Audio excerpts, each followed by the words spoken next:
राजस्थान के कोटा से बीजेपी के रुकने पार्लियामेंट ओम बिरला लोकसभा के नए स्पीकर हो सकते हैं। ओम बिरला तीन बार रुकने असेंबली भी रह चुके हैं और ओम बिरला सुमित्रा महाजन की जगह लेंगे। जब उनसे इस बारे में पूछा गया तो उन्होंने लाइलमी का इजहार किया।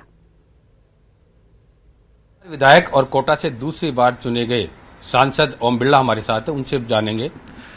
सबसे पहले तो जब चुनाव में टिकट की बात आई, सबसे पहले आपका सबसे ज्यादा विरोध देखने को मिला और कोटा के जो जनप्रतिनिधि थे वो आपके विरोध में आए और सब विरोधों को दरकिनार करके आपने एक बड़ी जीत दर्ज करी लगातार दूसरी बार।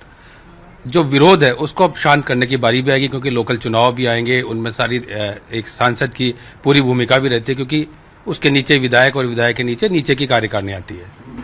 पार्टी में सभी लोगों को साथ लेकर चलते हैं और पार्टी जो कुछ भी हमें बनाया है इस पार्टी के कारण बने हैं।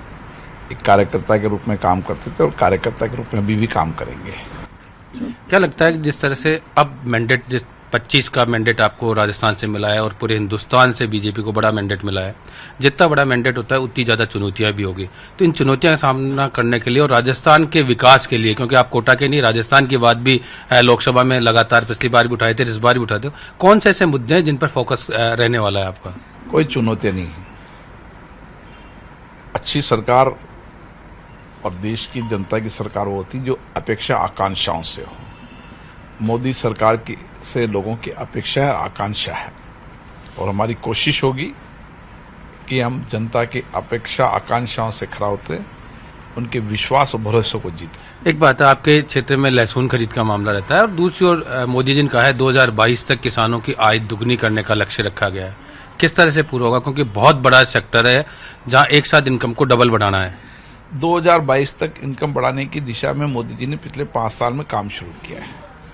उन्होंने सोयल ट्रेड कार्ड के माध्यम से जमीन की उर्वरक क्षमता कैसी क्या करना चाहिए उसकी दिशा में काम किया।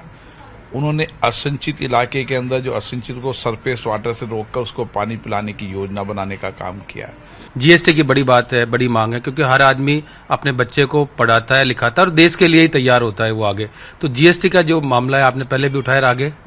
जीएसटी के काउंसिल बनी हुई है और उस काउंसिल में राज्य के वित्त मंत्री भी जाते हैं।